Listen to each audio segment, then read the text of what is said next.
بسم اللہ الرحمن الرحیم۔ باب العلم قبل القول والعمل،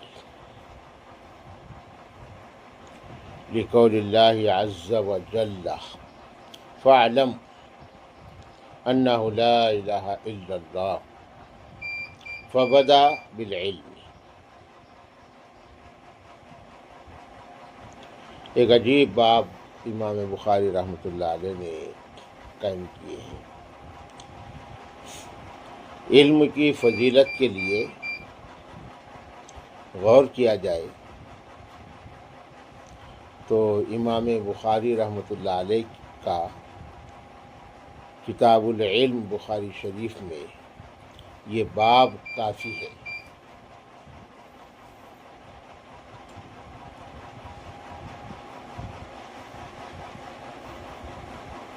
علم کی فضیلت کے لیے العلم، علم کا مقام، علم کی ضرورت، علم کی اہمیت قول اور عمل کے پہلے ہے۔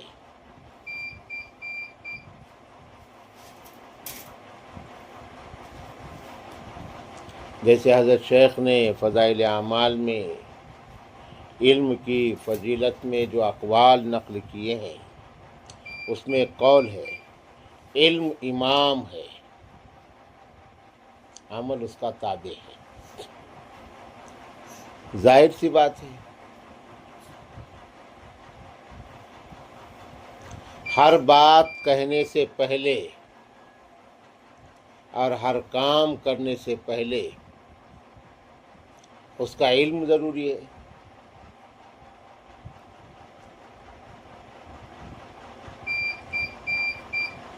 آپ سے کوئی اگر مشورہ طلب کرے کسی چیز سے متعلق تو وہ مشورے کی صلاحیت یا مشورہ دینے کی استطاعت آپ کے اندر علم حاصل کرنے کے بعد، اس کا علم لینے کے بعد ہی آئے گی نا۔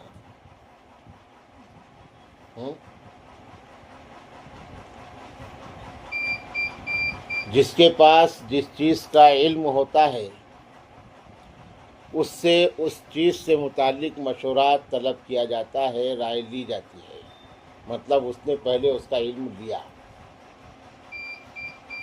یہ ظاہر ہے علم کا درجہ پہلے ہے، علم کی ضرورت پہلے ہے۔ اس سے پہلے بھی ہم بتائے تھے کوئی حدیث کے ذیل میں کہ وضو ایک عمل ہے، وضو کرنا ہے آپ کو، تو وضو سے پہلے وضو کا علم لینا پڑے گا، ہے نا، وضو کا طریقہ سیکھنا پڑے گا۔ دعا پڑھنا ہے آپ کو تو دعا پڑھنے سے پہلے دعا سیکھنا پڑے گی۔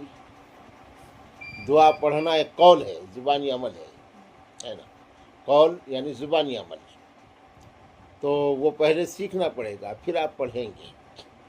تو قول اور عمل سے پہلے علم ہے۔ تو یہی علم کی اہمیت، ضرورت، فضیلت اور علم کا مقام بتانے کے لیے یہ باب کافی ہے جو حضرت امام بخاری رحمۃ اللہ علیہ نے قائم کیا ہے۔ سب سے پہلے وہ اللہ کا ارشاد یعنی قرآن کریم کی آیت کا حصہ، سورہ محمد کی آیت کا حصہ پیش کر رہے ہیں، یہ ثابت کرنے کے لیے یہ دعویٰ ہے امام بخاری کا، العلم قبل القول والعمل۔ اس کو ایک دعوے کی شکل میں لیجیے آپ کہ امام بخاری نے ایک دعویٰ کیے ہیں کہ علم کا درجہ یا علم کی ضرورت قول اور عمل، قول یعنی زبانی عمل ہی قول ہوتا ہے، قول اور عمل اس سے پہلے ہے۔ اس دعوے کی دلیل میں نیچے کی پوری عبارت ہے، اس میں مستقل کوئی حدیث کو پیش نہیں کی ہے، قرآن کریم کی کچھ آیات کے جز پیش کیے ہیں حضور پاک صلی اللہ علیہ وسلم کی احادیث کے کچھ حصے پیش کیے ہیں اور صحابہ کرام اور دیگر اکابرین علم کے اقوال کو پیش کیے ہیں اس دعوے کی دلیل میں۔ فَاعْلَمْ،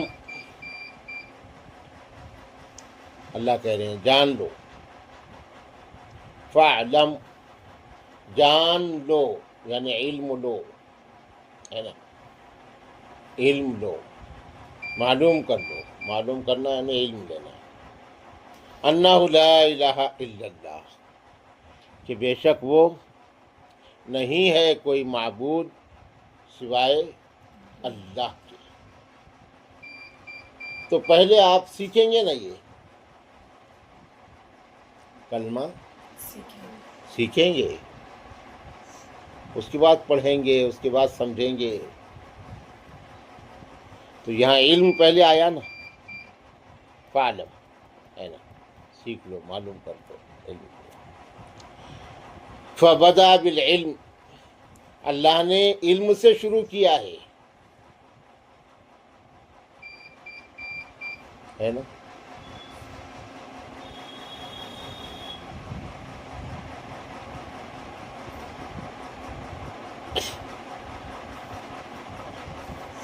اب حدیث کا حصہ، وَأَنَّ الْعُلَمَاءَ هُمْ وَرَثَةُ الْأَنْبِيَاءِ، علماء انبیاء کے وارث ہیں۔ وارث کس کو کہتے ہیں؟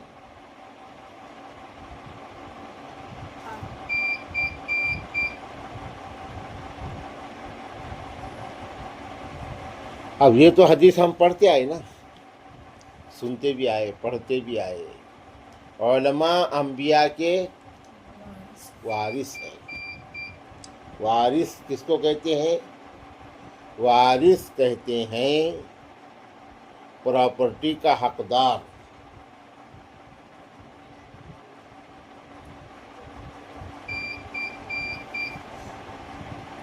جیسے زید ہے، اب زید کی بہت ساری پراپرٹی ہے، مکان ہے، دکان ہے، کھیتی ہے، پلاٹس ہے، پیسے ہے، نقدی روپیے۔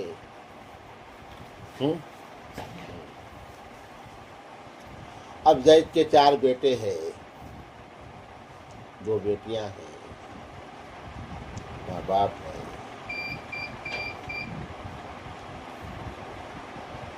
تو یہ زید کے حقدار ہیں۔ کون ہے؟ وارث۔ زید کا انتقال ہو گیا، اب اس کی پراپرٹی کا کون مالک ہے؟ وہ کس کو ملے گی؟ پھر کس کو کتنی ملے گی، ہے نا؟ تو اس کو وارث کہتے ہیں۔ یہ وارث ہیں اور انہیں اپنا حق وراثت شرعی تقسیم کے اعتبار سے ملے گا۔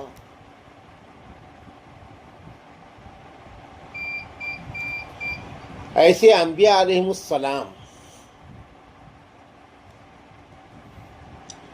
وراثت کا مسئلہ انبیاء علیہم السلام کے لیے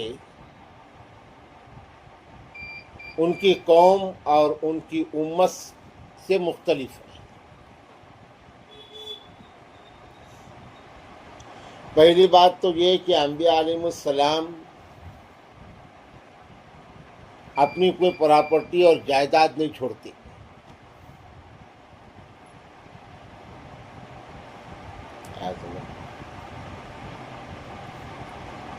کیونکہ وہ دنیا کے حریص ہی نہیں ہوتے، وہ پراپرٹی جمع نہیں کرتے۔ جیسے ہمارے آقا حضرت محمد الرسول اللہ صلی اللہ علیہ وسلم اللہ کی خدائی کا بے مثال اور سب سے افضل ترین انسان ہے نا، مگر آپ نے کوئی پراپرٹی اور جائیداد نہیں چھوڑی۔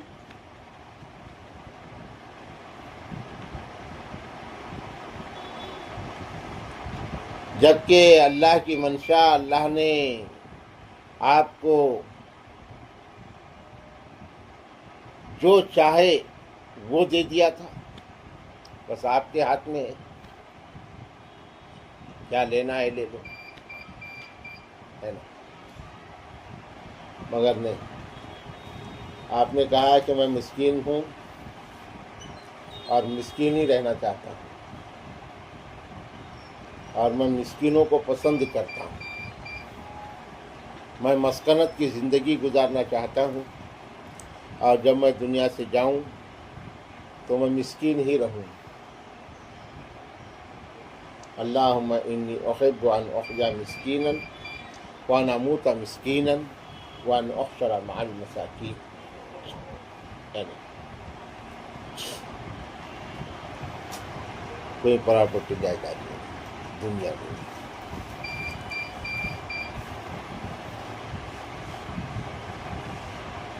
حضور صلی اللہ علیہ وسلم کی سیرت اور آپ کے سوانح حیات میں ملتا ہے کہ کئی کئی دن کے فاقے آپ نے برداشت کیے،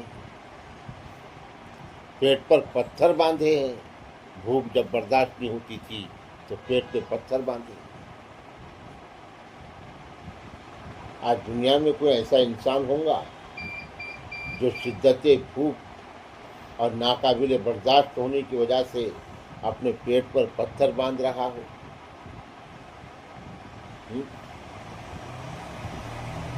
اور یہاں جس کے طفیل میں آسمانوں اور زمینوں کے سارے خزانے اللہ نے بنایا ہے نا؟ اور آپ کی جو غربت مسکنت تھی وہ اختیاری تھی آپ کی، آپ نے اللہ سے مانگ کے لیا تھا۔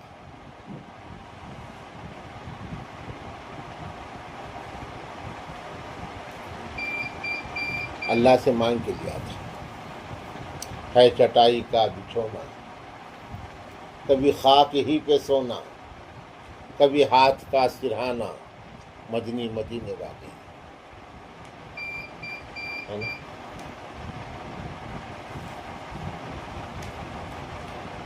کیا ہے یہ مٹی کے برتن، یہ ٹوٹی چٹائی، یہ مٹی کے برتن، حکارت سے نادان کیا دیکھتا ہے، محمد کے گھر میں پلی ہے غریبی، میرے گھر کا سامان کیا دیکھتا ہے۔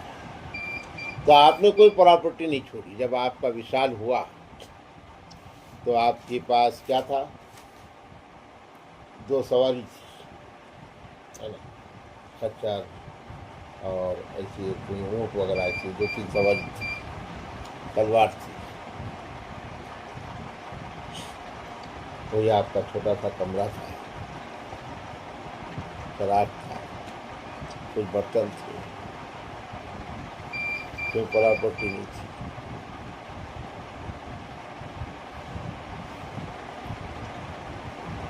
تو انبیاء علیہ ہمارے نبی نے بھی کوئی پراپرٹی نہیں چھوڑی۔ آپ کا کوئی پراپرٹی میں وارث نہیں۔ مال فے کا کتنا بڑا مسئلہ ہے، وہ واقعہ ہے، آئے گا تم کو آگے۔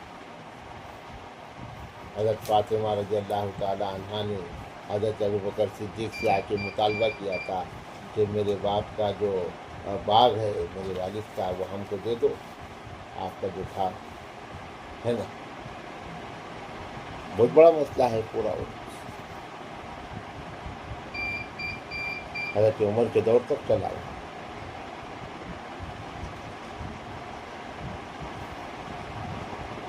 مگر وہی جو نبی نے نہیں کیا وہ ہم کیسے کریں گے؟ نبی کے وارث کون امت میں متعین نہیں ہے۔ نبی کی وراثت کیا؟ مال دولت نہیں، نبی کی وراثت علم ہے۔ کیا ہے؟ یہ نبی کی وراثت ہے، قرآن حدیث، ہے نا؟ دین شریعت، یہ علم نبی کی وراثت ہے۔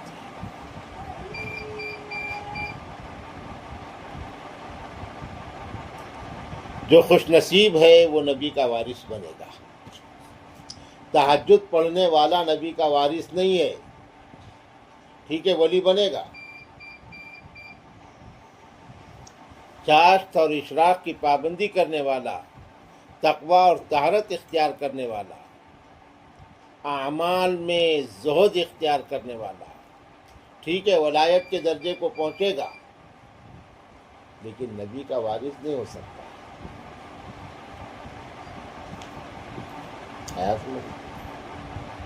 جب نبی کا وارث ہی نہیں ہو سکتا تو دائی کیسے بنے گا؟ یہ مسئلہ ختم ہو گیا. یہاں ان کو گپیاں مارنا بند کر دو بولنا.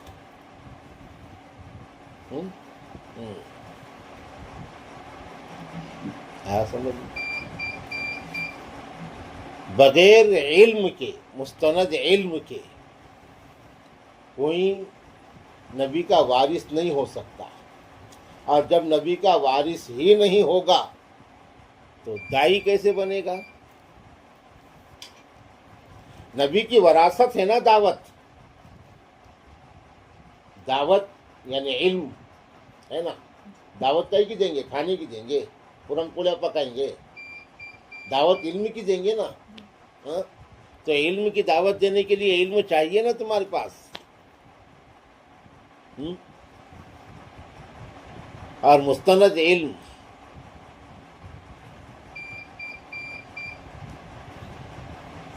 تو وارث، دعوت کے لیے وارث ہونا شرط ہے.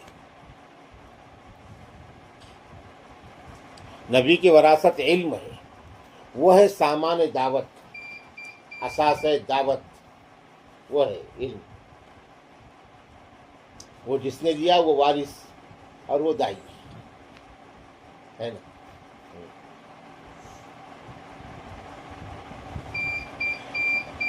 تو نبی کی وراثت اعمال نہیں ہے، علم ہے.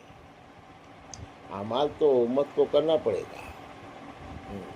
قرآن اور حدیث کا پورا علم. عالم اصطلاح میں اس کو کہتے ہیں جو قرآن اور حدیث کا ماہر ہو، وہ عالم. ان العلماء، بے شک علماء یہی نبی کے وارث ہیں. ہم ورثۃ الانبیاء، وہی نبی کے وارث ہیں. اس میں یہ بھی غلط فہمی نکال دینا چاہیے کہ عالم ہونے کے لیے کاغذی سند ضروری ہے. یہ مسئلہ میں ہمیشہ بیان کرتا ہوں. عالم ہونے کے لیے کاغذی سند یہ ضروری نہیں ہے. عالم ہونے کے لیے صحبت والا علم ضروری ہے. کسی مستند ماہر علم، عالم دین سے آپ نے علم حاصل کیا ہے. مستند یعنی وہ بھی کسی کا شاگرد رہا، وہ بھی کسی کا شاگرد رہا، اس کا سلسلہ استادوں کا اللہ کے نبی تک پہنچتا ہے.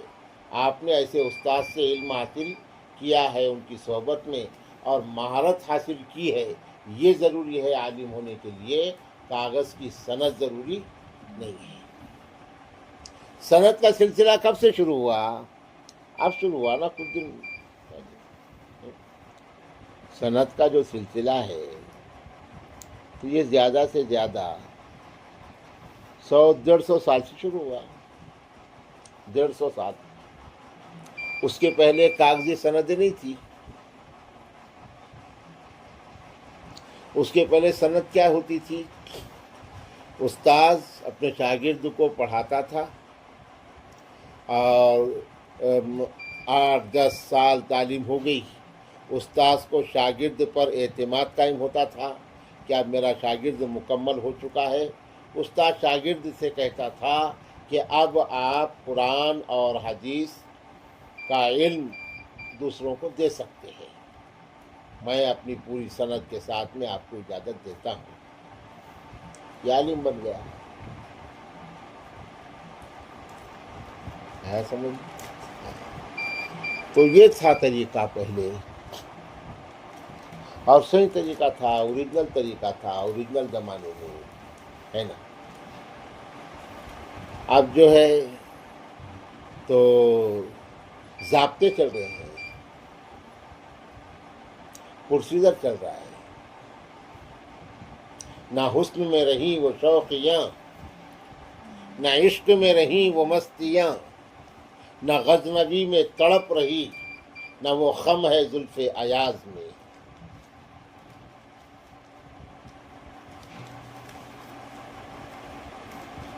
ہے سمجھ میں؟ حقیقت روایات میں کھو گئی، سچائیاں کتابوں میں رہ گئی. حقیقت روایات میں کھو گئی، یہ امت خرافات میں کھو گئی. موبائل رسم ہے، خالہ کی بیٹی کا رسم ہے، ہاں، ماموں کے نواسے کا رسم ہے، شادی ہے،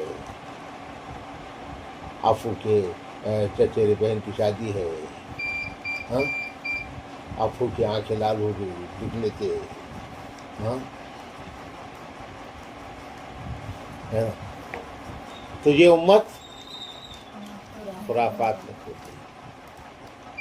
تو صبح ہو رہی ہے، شام ہو رہی ہے، یہ عمر یوں ہی تمام ہو رہی ہے. رات اور دن تو رکیں گے نہیں نا آپ کی وجہ سے. تو سال گزر رہے ہیں، سالوں کے گزرنے کے ساتھ تم صفوں میں آگے بڑھ رہے ہیں، کلاسوں میں. پنجم کی کلاس آ گئی، تمہارے اتنے سال گزر گئے، اب یہ سال بھی گزر جائے گا. ہم نے چونکہ انتظام کیے ہیں، ہم نے ٹائم دیے ہیں، ہم نے جتنا ممکن ہو سکے ہم نے پڑھایا ہے، اس لیے ہم کاغذ کا ٹکڑا تو دیں گے. وہ یہ کہ ہم نے پڑھایا ہے ان کو، انہوں نے پڑھا کہ نہیں پڑھا ہم کو نہیں معلوم. ہم نے انتظام کیا تھا، ہے نا.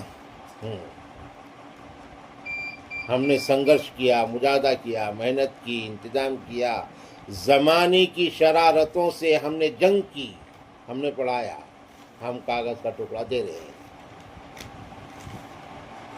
اب تمہارے دل سے پوچھو کہ میں نے کتنا پڑھی. وہ مایوس تمنا کیوں نہ سوئے آسماں دیکھے. تم اب اپنے دل سے پوچھو کہ میں نے کتنا پڑھی،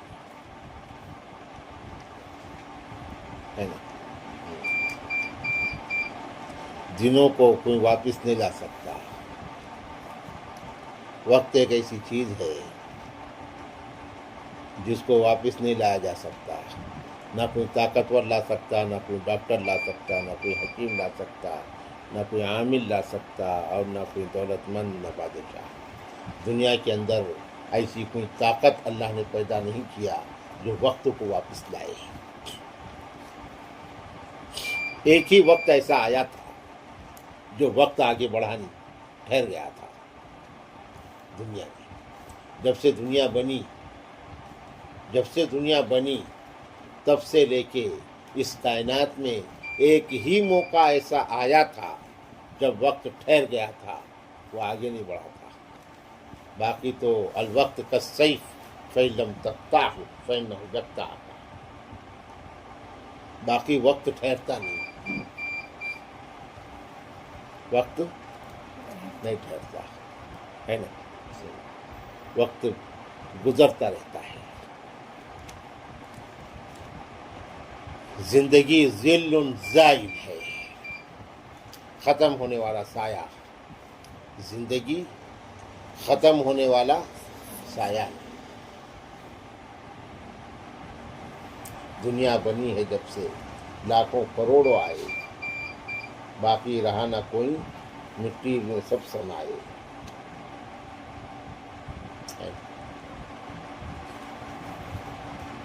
وقت نہیں ٹھہرتا. ایک ہی موقع دنیا میں ایسا آیا تھا جب وقت رک گیا تھا، ہے نا.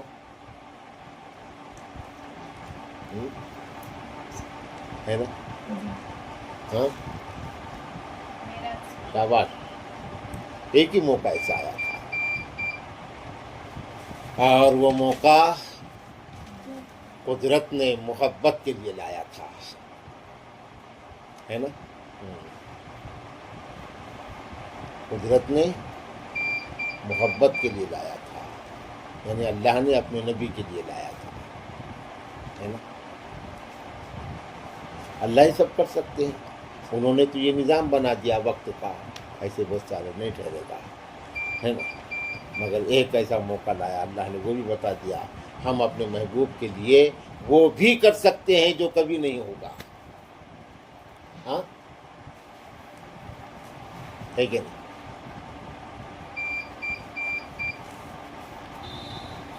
حضور پاک صلی اللہ علیہ وسلم معراج پر جب تشریف لے گئے، جس کمرے سے آپ گئے تھے وہ اب یہ دروازہ کھولے تو اپنے زنجیر وہ ہلے گی نا، تو زنجیر جیسی ہل رہی تھی، وہ آپ جانے کے بعد کھولنے سے زنجیر ہل رہی تھی، آپ جب آئے تو ویسی زنجیر ہل رہی تھی، وہ ویسی ہل رہی تھی، پوری کائنات جگہ پر رک گئی تھی۔ آپ کا سفر گھنٹے 2 گھنٹے 1-2 دن کا تھوڑی تھا وہ،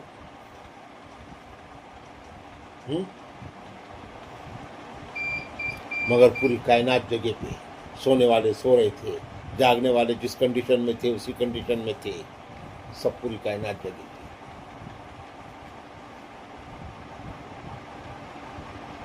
معراج کے موقع پر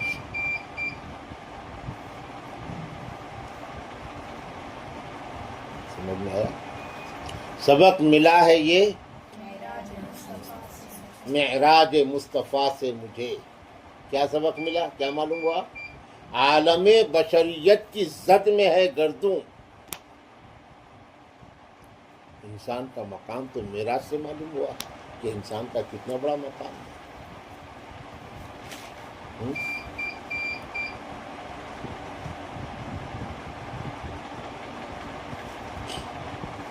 سمجھی؟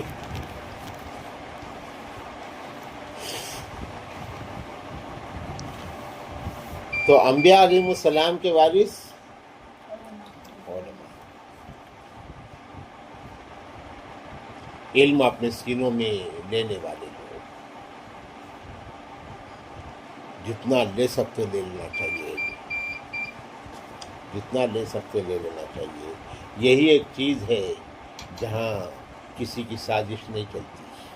تو اگر یہ چاہے کہ مجھے قرآن کی تفسیر کا ماہر بننا ہے تو اس کے خلاف دوسرے کی سازش کامیاب ہوں گی؟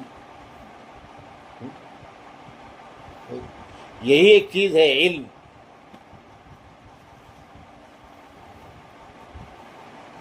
جس میں آپ کتنا بھی کمال پیدا کر سکتے ہیں، اور علم ایک ایسی دولت ہے جو ختم نہیں ہوتی، اور علم کے سامنے اللہ نے دنیا کو جھکایا ہے،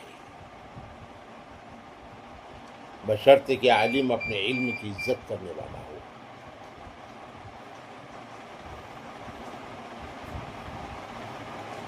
شرط یہ ہے کہ عالم اپنے علم کی عزت کرنے والا ہو، سب سے بڑی دولت۔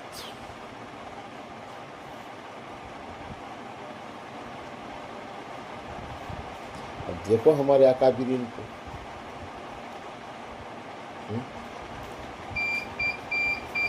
دنیا ان کے سامنے جھکی، دنیا جھکی ان کے سامنے۔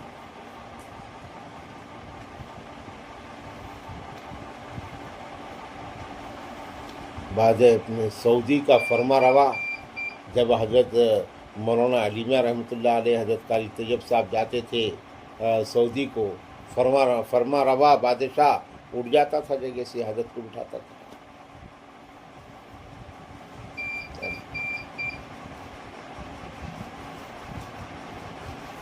کتنے بادشاہ اور کتنے بڑے بڑے مالدار دنیا میں آئے اور چلے گئے، لیکن ان کے نام بھی ختم ہو گئے، ان کے نام بھی ختم ہو گئے، لیکن اہل علم، اکابر علماء، ان کے نام آج بھی زندہ ہیں، دنیا میں نام لیے جاتے ہیں۔ ہندوستان کے ایک دیہات کا، معمولی دیہات رائے بریلی کا ایک انسان، ہندوستان کا دیہات تھانہ نانوتا وہاں کا ایک انسان، تھانہ بھون کا ایک انسان، یہ دیہات ہے پورے، گنگو دیہات ہے، دنیا میں نام چل رہے ہیں۔ مولانا رشید احمد گنگو جی، مولانا اشرف علی تھانوی، مولانا قاسم نانوتوی، قاری طیب صاحب نانوتوی، مولانا ابوالحسن علی میاں ندوی، دنیا میں نام چل رہے ہیں۔ تو کیا یہ دولت کی وجہ سے چل رہے ہیں؟ یہ مالدار لوگ تھے؟ کیا انہوں نے حکومت کی کہ بادشاہ بنے تھے؟ کیا تھے؟ علم تھا۔ عمل کی وجہ سے بھی نام نہیں چلے، علم ہے نا، علم اس لیے نام نہیں چلے کہ یہ بڑے تہجد گزار تھے، وہ ٹھیک ہے، وہ تو عمل ہے اپنی جگہ ہے، اس لیے نہیں چلے کہ یہ بہت رات دن ذکر کرتے تھے، علم ہے نا۔ دنیا میں اللہ نے ان کے نام کو چلایا ہے۔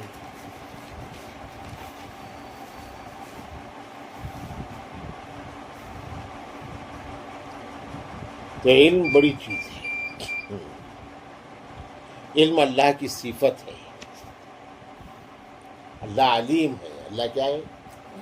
علیم ہے نا۔ قرآن میں اللہ کی صفت بیان کی گئی، وہ علیم ہے۔ اللہ نمازی ہے کیا؟ ذاکر ہے کیا؟ عمل نہیں، عمل تو اللہ کا حکم ہے، اللہ علم والے ہیں، ہے نا۔ عمل کرنا بندوں کو اللہ کا حکم ہے، اللہ علم والے ہیں، وہ اللہ کی صفت ہے۔ بندوں سے اللہ نے کہا اقرا، تم بھی یہ علم لو اپنے اندر، یہ اللہ کا علم ہے۔ صبغۃ اللہ، صبغۃ اللہ، اللہ نے نبیوں کو چنا تو نبیوں کی خصوصیت کیا؟ اللہ کا علم، اللہ نے نبیوں کی طرف کیا بھیجا؟ اپنا علم بھیجا، وحی، وحی اسی کو کہتے ہیں اللہ کا علم، وہ نبیوں نے امت کے اندر ڈالا۔ کہ علم بڑی دولت ہے، اور خاص بات یہ ہے کہ مال خرچ کرنے سے کم ہوتا ہے۔ تمہارے پاس 100 روپے ہے، 10 روپے خرچ کریں گے تو 90 روپے رہیں گے، 25 روپے خرچ کریں گے تو 75 رہیں گے۔ علم کی یہ صفت ہے کہ علم خرچ کرنے سے بڑھتا ہے۔ جتنا آپ دوسروں کو علم سکھائیں گے اتنا آپ کے دماغ اور دل کے شریانے دریچے وہ کھلیں گے، ہے نا۔ خرچ کرنے سے بڑھتا ہے۔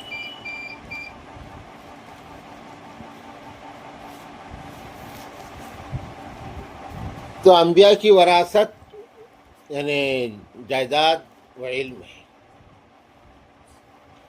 اس لیے اللہ کے نبی نے فرمایا کہ بے شک علماء وہی نبیوں کے وارث ہوتے ہیں، مرد ہو یا عورت ہو، وہ نبی کے وارث، علم کی بنیاد پر۔ ورث العلم، نبیوں نے علم کو وراثت میں چھوڑا ہے۔ ورثو، انہوں نے وراثت چھوڑی ہے، العلم، علم کی۔ من اخذہ، اخذ بحظ وافر، حظ وافر یعنی بڑا حصہ، بڑا حصہ، جس نے اس کو لیا اس نے ایک بڑا حصہ لیا ہے۔ پھر آگے اس کی فضیلت بیان کر رہے ہیں، ومن، یہ حدیثوں کے حصے ہے یہ، ومن سلک طریقا یطلب به علما، اور سلک یسلک سلکن، اس کے معنی ہوتے ہیں چلنا۔ کیا ہوتے ہیں؟ چلنا، راستے پہ چلنا، راستہ طے کرنا، راستہ طے کرنا۔ اور جو چلا راستہ، جس نے طے کیا راستہ، طریق کے معنی راستے کے آتے ہیں، اور جس نے طے کیا راستہ، جو چلا راستے پہ، یطلب بہ علم، تاکہ اس کے ذریعے وہ علم حاصل کرے، یعنی علم حاصل کرنے کے لیے جس نے سفر کیا ہے نا، سہل اللہ لہ طریقا الی الجنہ، سہل یسہل تسہیل، اس کے معنی آسان کر دینا، سہل اللہ لہ طریقا، آسان کر دیا اللہ نے اس کے لیے جنت کا راستہ، جس نے طے کیا، جس نے سفر کیا تاکہ وہ علم حاصل کرے، آسان کر دیا اللہ نے اس کے لیے جنت کا راستہ۔ وقال، اور اللہ فرماتے ہیں، انما یخش اللہ من عبادہ العلماء، بے شک ڈرتے ہیں اللہ سے اس کے بندوں میں علماء۔ علماء کے اندر اللہ کی خشیت اور اللہ کا ڈر یہ زیادہ ہوتا ہے، اس لیے کہ وہ اللہ کی صفات اور اللہ کے کاموں سے واقف ہوتے ہیں، ہے نا، جانتے ہیں۔ وقال، اور اللہ نے فرمایا، وما يعقلها الا العالمون، اور نہیں سمجھ سکتا ہے اس کو علماء کے سوا کوئی بھی چیز سمجھنے کے لیے اس چیز کا علم ضروری ہے۔ وقال، اور فرمایا، یہ امام بخاری کہتے ہیں، انہوں صحابہ کا قول نقل کر رہے ہیں قرآن کریم میں، مشرکین کا قول نقل کیا اللہ نے قرآن میں، کہ مشرکین جہنم میں جانے کے بعد کفِ افسوس ملیں گے، پچھتائیں گے، اور وہ کہیں گے، وقالو، اور کہا انہوں نے، یعنی مشرکین نے جہنم میں جانے کے بعد کیا کہا، لو کننا نسمع او نعقل، اگر ہم سن لیتے تھے اور سمجھ جاتے، ما کننا فی اصحاب السعیر، تو جہنم والوں میں سے نہیں ہوتے تھے۔ سعیر یعنی جہنم، اصحاب السعیر جہنم والے، اگر ہم سن لیتے اور سمجھ جاتے تھے تو جہنم والوں میں سے نہیں ہوتے تھے۔ علم سننے کے بعد سمجھ میں آتا ہے یا سمجھا جاتا ہے۔ علم حاصل کرنے کے لیے پہلے سنیں گے نا، آپ سن رہے ہیں، اس کے بعد سمجھیں گے، یہ بتا رہے ہیں۔ اگر ہم سن لیتے اور سمجھ جاتے تو جہنم والوں میں سے نہیں ہوتے تھے۔ تو علم بہرحال پہلے ہے، سیکھنا پڑے گا، سمجھنا پڑے گا، پھر عمل آئے گا تو جہنم سے، اللہ کی ناراضگی سے بچیں گے۔ وقال، اور کہا اللہ نے قرآن میں، هل يستوي الذين يعلمون والذين لا يعلمون، اللہ سوال کر رہے ہیں۔ استوى یستوی، استوا کے معنی برابر ہونا، برابر ہونا، اللہ پوچھ رہے ہیں، هل يستوي الذين يعلمون، کیا برابر ہوتے ہیں یا ہو سکتے ہیں وہ لوگ جو علم والے ہیں، جو علم رکھتے ہیں، والذین لا یعلمون، اور وہ لوگ جو علم نہیں رکھتے، کیا علم والے اور جہل والے، جہالت والے، یہ دونوں برابر ہو سکتے ہیں؟ قرآن میں اللہ نے فرمایا۔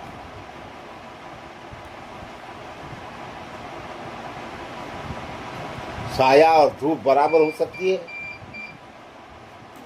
ولا الظل ولا الحرور، ہے نا، کہ سایہ اور دھوپ برابر نہیں ہو سکتی۔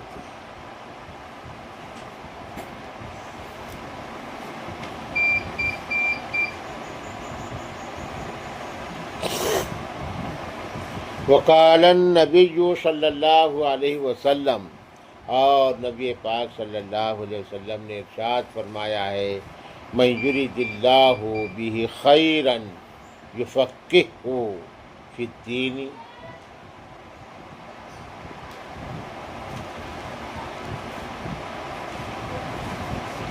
من یرید اللہ بہ خیرا، جس کے ساتھ اللہ تعالیٰ اچھا کرنا چاہتے ہیں۔ خیر یعنی اچھائی۔ خیر ایک ایسا لفظ ہے عربی زبان کا جس میں پوری اچھائیاں آ گئی۔ جتنی اچھی چیزیں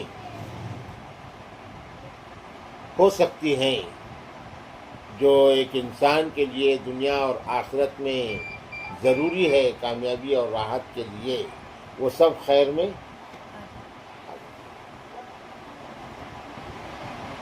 وہ سب خیر میں شامل ہے۔ پسندیدہ چیزیں، خیر سے پسند کا لفظ نکلتا ہے، خیر سے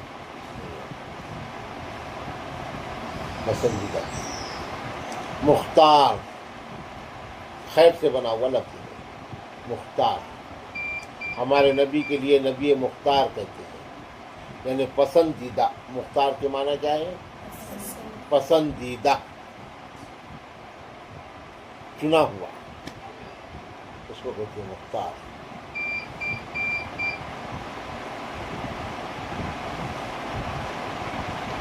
آیا سمجھ؟ تو خیر کے معنی اچھائی۔ اللہ جس کے ساتھ میں اچھا کرنا چاہتے ہیں، یفقہہ فی الدین، اللہ اس کو دین کا علم دے دیتے ہیں، دین کا فقیہ بنا دیتے ہیں۔ یہ حدیث آگے آئے گی ایک مستقل باب کے ذیل میں ایک جگہ، وہاں پر ہم اس حدیث کو سمجھائیں گے۔ یہ بڑی جامع حدیث ہے۔ وَإِنَّمَا الْعِلْمُ بِالتَّعَلُّمِ، دیکھیے جملہ کتنا جامع ہے۔ امام بخاری نے حاشیہ دیے ہیں اس کے لیے، قولہ بالتعلیم بالتعلم وفی بعدها بالتعلیم، اے لیس العلم المعتبر الا الماخوذ من الانبیاء وورثتهم على سبیل التعلم والتعلیم، ويفهم منه ان العلم لا يطلق الا على علم الشریعہ، وهذا لو اوصى رجل للعلماء لا يشرف الا على اصحاب الحديث والتفسير والفقه، وهذا يحتمل ان يكون من كلام البخاري۔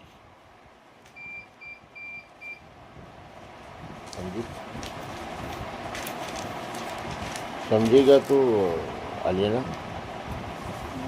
ہاں سمجھ میں آیا تو نہیں؟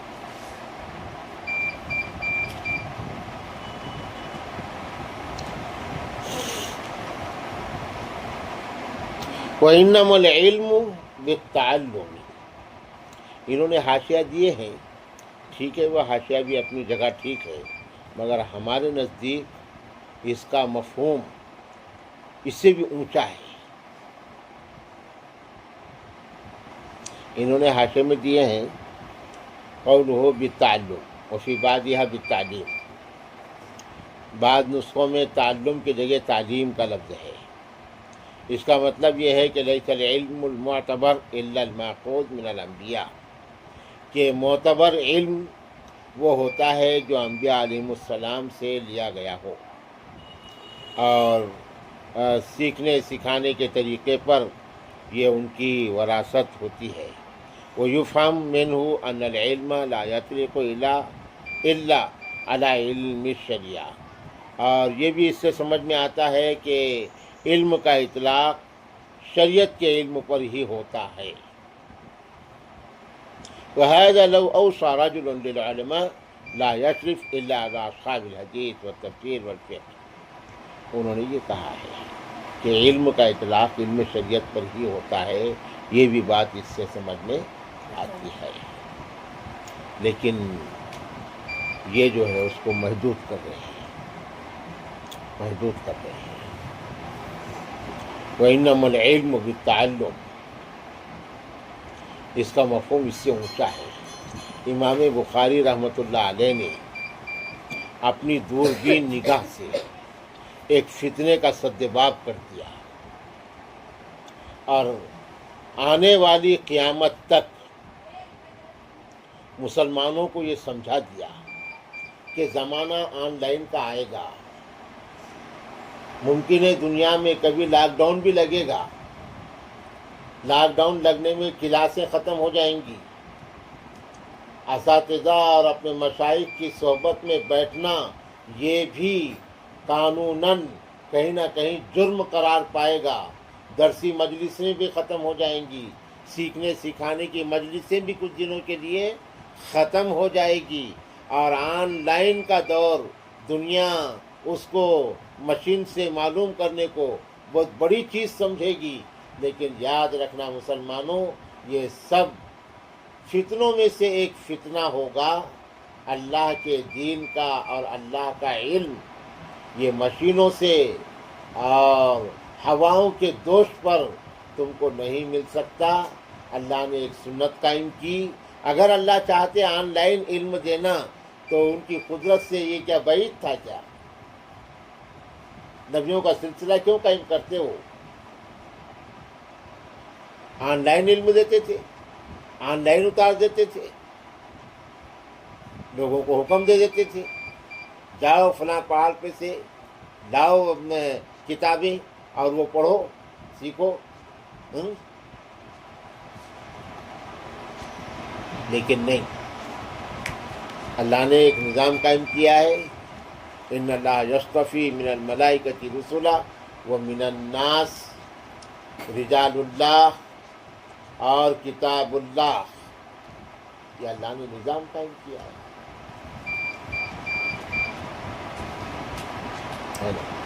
رجال اللہ اور کتاب اللہ. اللہ نے انسانوں میں سے پاکیزہ نفوس کو چنا ہے نبی اور رسول کی حیثیت سے،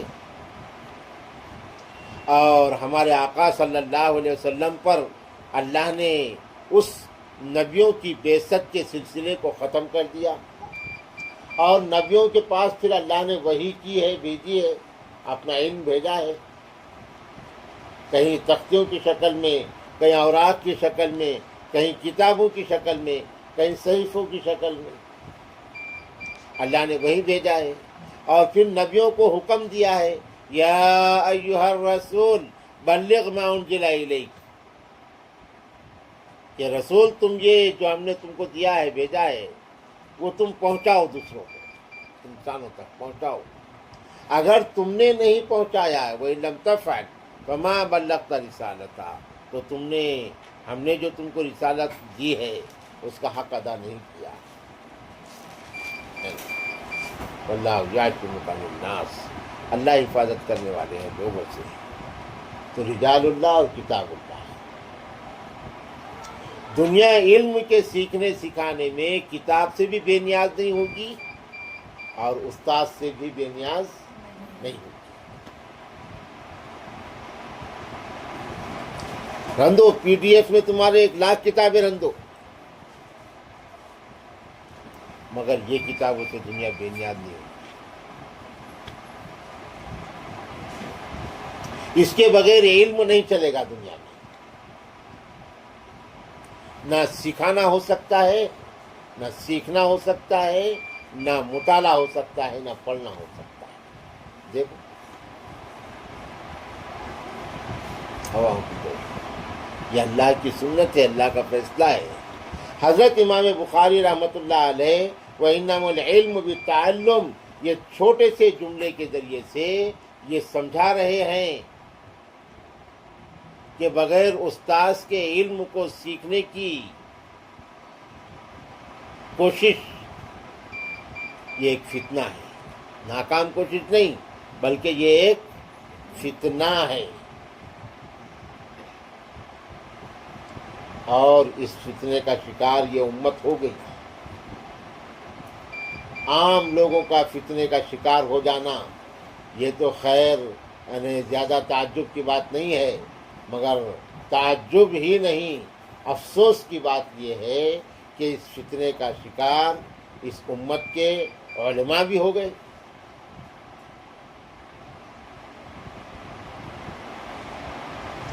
اور لاک ڈاؤن میں علماء نے بھی آن لائن تعلیم کا اعلان کر دیا، اور آن لائن تعلیم پر علماء نے سندیں دے دی،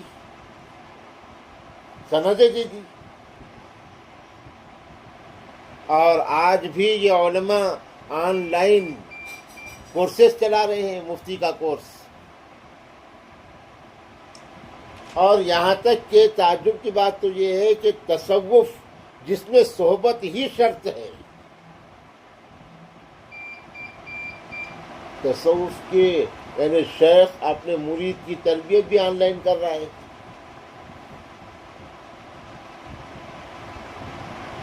یہ دجالی فتنہ ہے۔ یہ کیا ہے؟ بڑے بڑے لوگ یہ کر رہے ہیں، اس میں کوئی شک نہیں ہے، علماء، مگر ہم یہ بولنے کی جسارت کر رہے ہیں کہ وہ دجالی فتنہ ہے۔ ہاں سمجھ، کہیں جو ہے پیسے کے لیے تو کچھ بھی تھوڑی کیا جا سکتا۔ سال بھر میں مفتی کی سند دے رہے تجھے آن لائن تُو نے ایڈمیشن لے لینا، 1000 روپے داخلے کے دے دینا، اور سال کی فیس تُو نے ادا کر دینا، یہ 10,000 روپے سال کی فیس، 10,000 روپے میں تجھے کاغذ کا ٹکڑا، کہاں ہے کیا ہے تجھے کچھ دیکھنے کی ضرورت نہیں، آن لائن ہی امتحان بھی ہوں گا تیرا، آن لائن 2-4 کتابیں کاپیاں نزدیک لے کے بیٹھ جانے کا اور آن لائن اپنا امتحان دے دینے کا۔ تو 10,000 میں 8,000 میں کاغذ کے ٹکڑے بیچ رہے ہیں مفتی،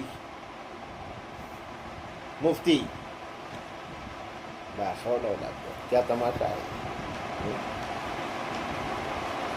اس کو کہتے ہیں کہ علم کے نام پر تجارت کرنا ہے۔ علم کی تجارت تو نہیں کی جا سکتی ہے نا۔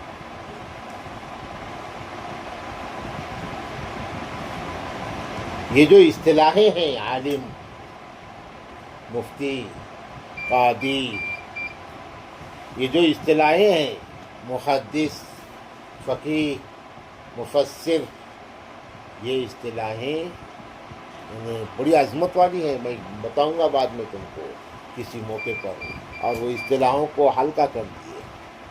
تو بہرحال حضرت امام بخاری رحمۃ اللہ علیہ نے یہاں یہ سمجھایا ہے کہ علم سیکھنے کے لیے استاذ کی صحبت شرط ہے۔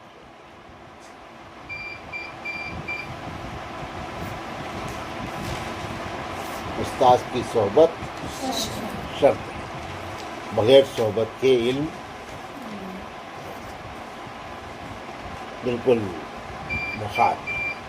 اور آج جو ہے امت کے اندر سب سے بڑا جو فتنہ پیدا ہو رہا ہے، علماء میں بھی آن لائن تعلیم کے اعلانات ہے نا بیچ رہے ہیں، اور عوام کے اندر بھی، علماء کی وجہ سے عوام کے اندر، علماء جب آن لائن تعلیم کا ڈھنڈورا پیٹ رہے ہیں تو عوام بھی پھر اپنے لیے مفتی اور استاذ گوگل کو بنا رہی ہے۔ پہلے علماء سے مسائل پوچھے جاتے تھے، اب جو ہے مسائل گوگل سے پوچھے جا رہے ہیں۔ نوجوان بچے کچھ بھی مسئلہ معلوم کرنے کا تو گوگل پہ ڈال دے، آ جا رہا۔ احساس ختم ہو گیا، گوگل پہ کون ہے؟ گوگل پہ عیسائی ہے، گوگل پہ یہودی ہے۔ یہ ہے دجالی فتنہ، علماء کی شکل میں یہودی بیٹھے ہوئے ہیں گوگل پہ، سلو پائزن دیں گے، سلو پائزن۔ پھر اس کے علاوہ جو گمراہ فرقے ہیں، جس کا عام لوگ کیا جانتے یہ کون ہے، تو بڑے بڑے علماء دکھتے نا، وہ اہل حدیث، فتنے شکیلیت کے علم بردار، گوہر شاہی فتنے کے علم بردار ہے نا۔ اس لیے نسلیں گمراہ ہو رہی ہے، نسلیں ارتداد کے دہانے پر آ رہی ہے، اتنا بڑا فتنہ ہے۔ بغیر استاذ کے علم سیکھنے اور دین معلوم کرنے کا شوق یا احساس،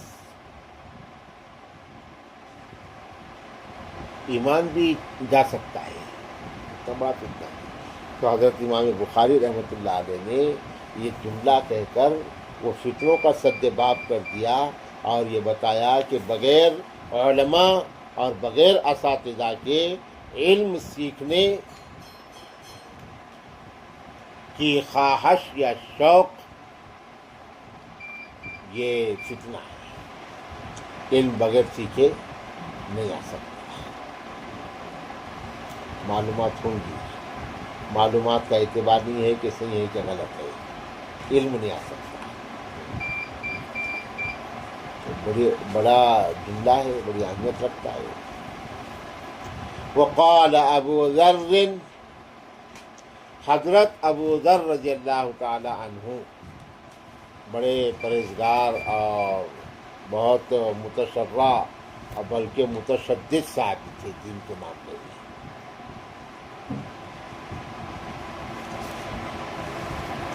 انہوں نے ایک بات کہہ کے چلے گئے، اور اپنے اس قول کے ذریعے سے انہوں نے علماء کرام کو اپنی ذمہ داریوں کا احساس دے کے چلے گئے کہ علماء کی ذمہ داری کیا ہونی چاہیے۔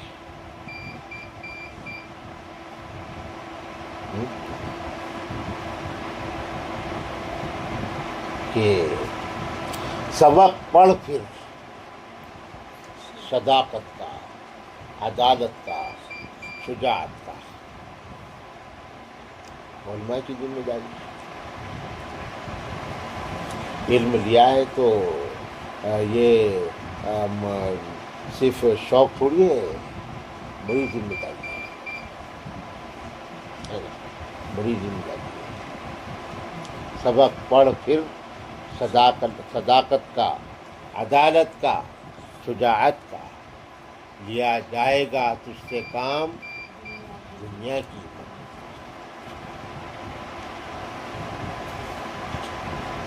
وراثت ہے نا نبی کی، نبی کی وراثت ہے۔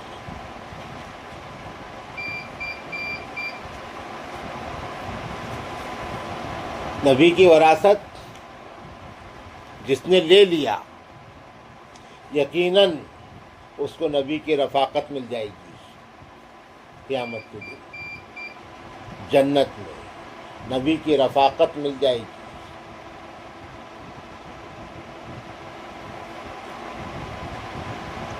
بڑے مقام ملیں گے، لیکن وراثت کا حق ادا کرنے میں طائف کے پتھر بھی ملیں گے۔ احد کے میدان میں نبی کے دندان کا شہید ہونا اور خون کا بہنا، اس راستے سے بھی اس کو گزرنا پڑے گا۔ نبی نے پیٹ پر پتھر باندھے، اس کو بھی فاقے برداشت کرنا پڑے گا۔ نبی نے سوکھے ٹکڑے بھگا کر کھائے، اس کو بھی روکھی اور سوکھی کھانا پڑے گی، ہے نا۔ وراثت کا حق یوں ہی ادا کیسے ہوں گا؟ میرے ساتھ ساتھ چلے وہی،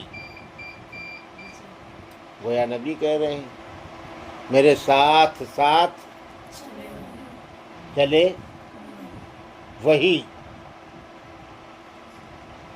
کون؟ جسے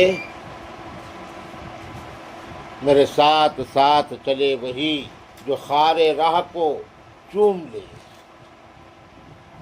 خار راہ، راستے کا کانٹا،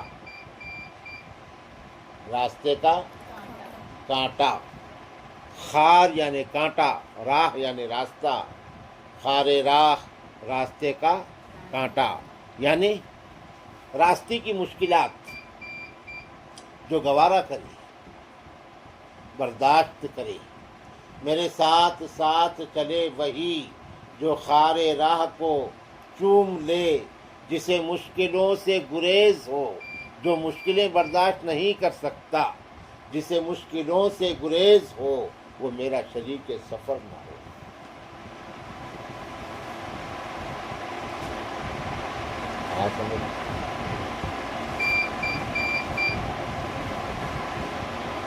مجھے اچھا لگتا، آبلے پاؤں کے دیکھ کر گھبرا گیا تھا، ہے نا؟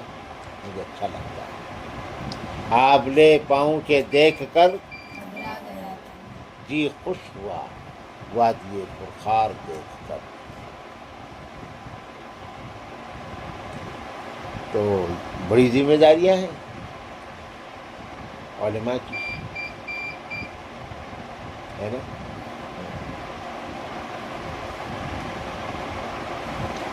لو وضعتم الشمشامۃ، حضرت ابو ذر کہہ رہے ہیں، وضع ید وضعن کے معنی رکھنا، وضعتم فعل ماضی جمع مذکر حاضر، اگر تم نے رکھ لیا تلوار، علی ہذہ اس پر، اور اشارہ کیا انہوں نے گردن، ہے نا، واشارہ الی قفاہ، یہ کہا کہ اگر رکھ دیا تم نے تلوار اس پر، اور ایسا اشارہ کیا ہاتھ سے، اپنے گردن کی طرف اشارہ کیے ہیں، گدی کی طرف، قفا کہتے ہیں گدی کو، قفا کیسے بولتے ہیں؟ بڈی نہیں، ہاں،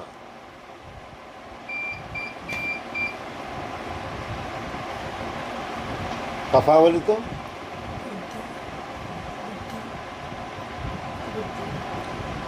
یہ گدی ہے نا، اس کو کہتے ہیں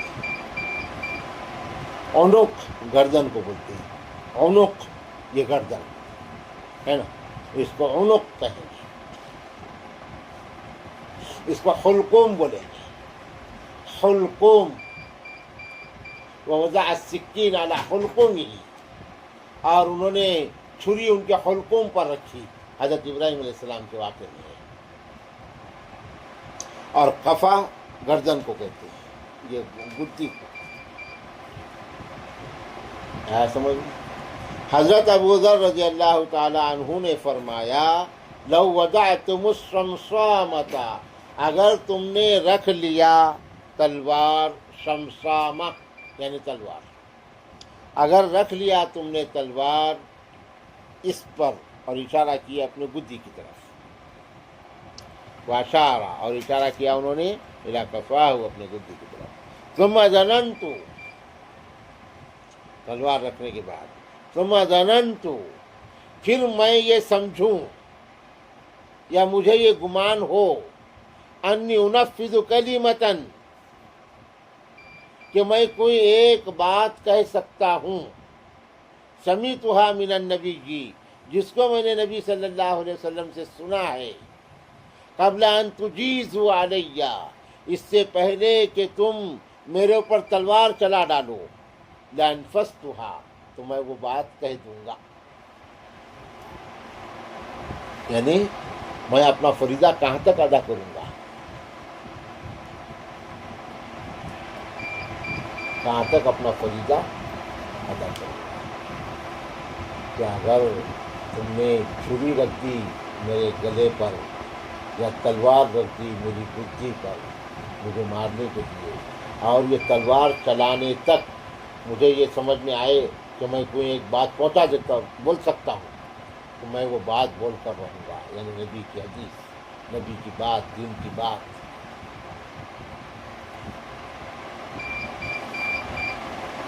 ہے نا، یعنی مرنے تک دین کا کام کروں گا، مرنے تک علم پہنچانے کا کام کروں گا، یہ علماء کی ذمہ داری ہے۔ ہے نا. عشق نہیں آسان، ایک آگ کا دریا ہے.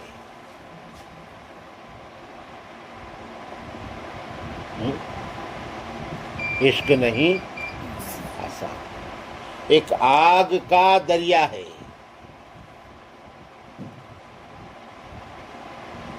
آسان نہیں ہے، پھولوں کی سیج نہیں ہے وہ.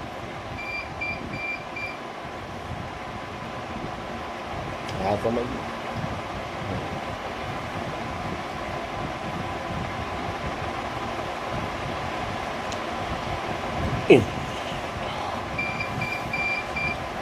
اگر رکھ دیا تم نے، لو وضعتم، اگر رکھ دیا تم نے شمشامہ یعنی تلوار اس پر، اور اشارہ کیا انہوں نے اپنی گدی کی طرف، اس درمیان میں یہ گمان کروں کہ میں کوئی ایک بات نافذ کر سکتا ہوں، بول سکتا ہوں جو میں نے نبی پاک صلی اللہ علیہ وسلم سے سنا ہے، اس سے پہلے کہ تم تلوار چلا ڈالو میرے اوپر، تو میں ضرور وہ جملہ کہوں گا، وہ بات کہوں گا، نافذ کروں گا یعنی بولوں گا. وہ قول النبی صلی اللہ علیہ وسلم، اور اللہ کے نبی صلی اللہ علیہ وسلم کا ارشاد مبارک ہے، لیبلغ الشاہد الغائبہ، یہ بھی علم ہے، تاکہ پہنچائے حاضر غائب کو. تو وہ بھی کیا ہے؟ علم، جو اللہ کے نبی نے حجۃ الوداع کے موقع پر صحابہ کو ہدایت کہ میں نے اللہ کا دین یہ پورا تم کو پہنچا دیا، میں نے دے دیا ہے نا. اللہ کے پاس سے جتنا علم آیا میں نے تمہارے اندر دے دیا. اب تم میں سے جو حاضر یہاں پر ہیں، یہ سب کی ذمہ داری ہے وہ غائبین تک پہنچانا. علم تبلیغ کئی کی ہوگی یہ سمجھا دیے امام بخاری نے. تبلیغ کئی کی ہوگی، ہاں کئی کی ہوگی، علم ہے نا. بڑوں نے کہا چھوٹوں نے سنا نہیں. تبلیغ ہوگی علم کی، اور وہ علم جو نبی پاک صلی اللہ علیہ وسلم سے امت کے اندر آیا ہے اس کی تبلیغ ہوگی. تبلیغ کرنے کے لیے علماء کو سلیکٹ کیا جائے گا، اس کے لیے معیار مستند علم کو بنایا جائے گا. اس کے لیے معیار 1 سال لگانا، 4 مہینے لگانا، اس کو معیار نہیں بنایا جائے گا. 1 سال کے لیے وہ نکلے گا جس نے 4 مہینے لگایا، اور جس نے 1 سال لگایا وہ باہر ملکوں کو جا سکتا ہے جماعت میں. جس نے سال لگایا وہ فضائل اعمال کی، فضائل حیات صحابہ کی تعلیم کر سکتا ہے. یہ سب اصول غیر شرعی ہیں. ہم دعویٰ کر رہے ہیں قرآن حدیث کی روشنی میں یہ سب اصول قرآن اور حدیث کے خلاف ہیں. تم جو ہے اپنے مروجہ کام کی تشہیر کے لیے یا مروجہ کام سے زبردستی نااہل صحیح ان کو جوڑنے کے لیے ایسے شرائط لگا رہے ہیں. اگر یہ دین کا کام ہے تو پھر اس میں قرآن اور حدیث کے مطابق، قرآن حدیث کی روشنی میں اس میں اصول نافذ ہونا چاہیے. اور طریقہ یہ ہے سیرت طیبہ کا. اللہ کے نبی صلی اللہ علیہ وسلم دین کے کام، جس کے اندر جو کام کرنے کی قابلیت ہوتی تھی اس کو وہ کام سپرد کیا کرتے تھے. یہ ہے طریقہ. تو تبلیغ کے لیے علم شرط ہے، قابلیت شرط ہے، قرآن حدیث کا علم. اس کے لیے مجاہدہ کرنا، صحرا نوردی کرنا، جماعتوں میں پھرنا یہ شرط نہیں ہے تبلیغ کے لیے.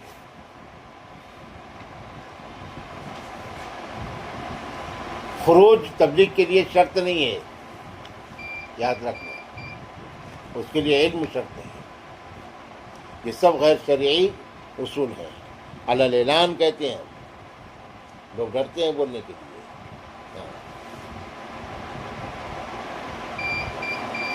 لوگ بولنے کے لیے ڈرتے ہیں. ہم نے قرآن اور حدیث بولنے کے لیے کیوں ڈرنے پاتے؟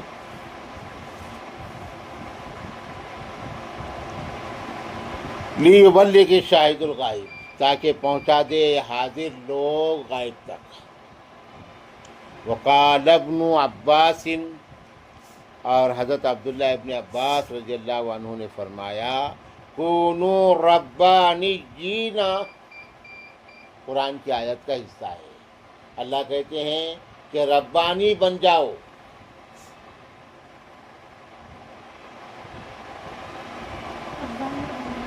ربانی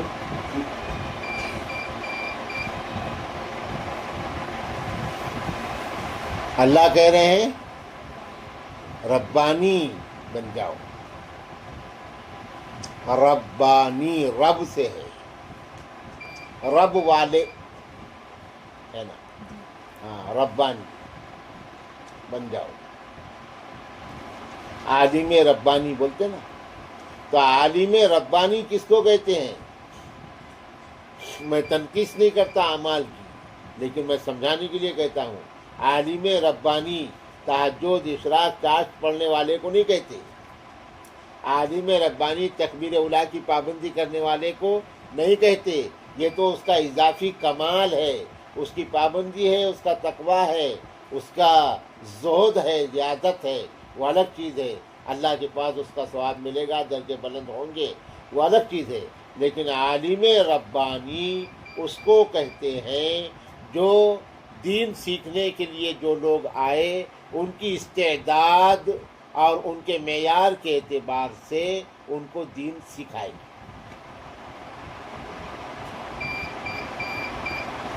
سمجھی کہ تمہیں اس کے لیے پھر اس کے اندر کتنی قابلیت ضروری ہے نا. تو حضرت عبداللہ ابن عباس نے فرمایا، اللہ کا جو ارشاد ہے کونوا ربانیین، اس کا مطلب کیا ہے؟ تو کہہ رہے ہیں حکماء، علماء، فقہاء. ربانی بن جاؤ یعنی حکماء بنو، علماء بنو، فقہاء بنو. یہ تین چیزیں ہیں، حکمت، علم، فقہ، ہے نا. یہ تین چیزیں جس کے اندر ہیں وہ عالم ربانی. حکمت، علم، فقہ. اب یہ تین چیزیں، حکمت کیا ہے، علم کیا ہے، فقہ کیا ہے، اب اس کی تشریح تو یہاں ابھی نہیں کی جا سکتی. مختصر بول کے کیا فائدہ ہے نا. یہ تین چیزیں جس کے اندر ہے اس کو عالم ربانی کہتے ہیں. مختصر میں یہ کہوں گا کہ حکمت، علم، فقہ یعنی قرآن اور حدیث کا پورا علم ہے نا جس کے اندر ہے وہ عالم ربانی ہے. ویقال، اور کہا جاتا ہے، الربانی، ربانی اس کو کہتے ہیں الذی یربی الناس، جو تربیت کرے لوگوں کی، بصغار العلم، علم کی چھوٹی چھوٹی باتوں سے، قبل کباری ہی، علم کی بڑی بڑی باتوں سے پہلے.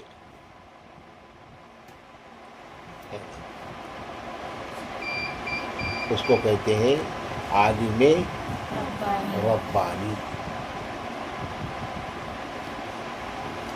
جو ایک دم شروع کے لوگ ہیں، ان کو کچھ دین معلوم نہیں ہے، لوگوں کو دین معلوم نہیں ہے، ان کو الف با بھی نہیں آتا، کلمہ بھی نہیں آتا ہے نا. وہ لوگ ہیں. اور ان کے سامنے آپ بڑی بڑی باتیں کر رہے ہیں دین کی، ہے نا. یہ نہیں، ان کے معیار کے اعتبار سے ان کو چھوٹی چھوٹی باتیں پہلے بتاؤ، ان کا کلمہ صحیح کرو، پھر کلمے کا موٹا موٹا مطلب ان کو بتا دو، اس کے بعد ان کو نماز کی اہمیت بتاؤ، پھر ان کو وضو سکھاؤ.